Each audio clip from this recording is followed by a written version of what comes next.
पाहुणं हा. मग काय ठरलं? पोरगी पसंत आहे आम्हाला. तेव्हाच पावला म्हणायचा. अहो मग टाका सुपारी फोडून कशाला चापत बसतायत? अहो चला घरी, म्या भावकीतली 4 माणसं बोलवतो. सुपारीचा कार्यक्रम उरकून घेऊ, स्वयंपाक होत राहील तवर.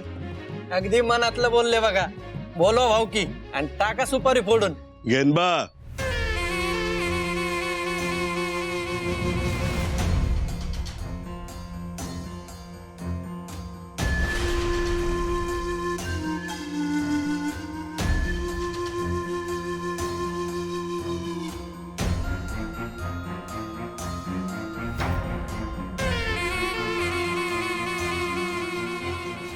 कसली गडबड गेनबा? पोरीची सुपारी फोडायचं चाललंय. नेमकं तुम्ही आलात, शुभ शकून झाला म्हणायचा. अरे शुभशकुन तर होणारच, परंतु अपशकुनाचा विळखा तुमच्या भावकीच्या पायाला तिढा मारून बसलाय, त्याचं काय? माझ्या ध्यानात नाही आलं पंत.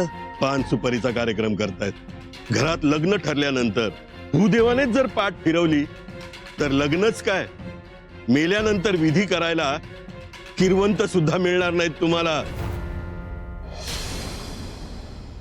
तुमच्या पिढ्या मोक्ष प्राप्तीसाठी मरणानंतर सुद्धा झगडत राहतील, लक्षात ठेवा. काय चुकलं का गरीबाकडून?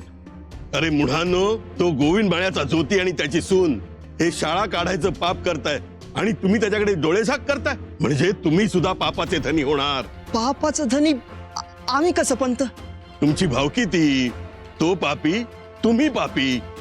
लक्षात घ्या, बारशापासून पिंडदानापर्यंतचे तुमचे सगळे कार्यक्रम आमच्यावर अवलंबून आहेत.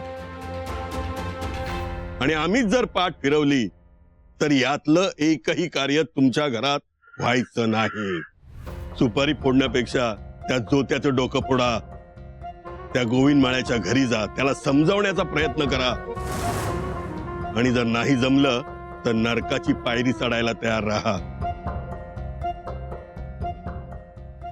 सुपारी फोडतायत.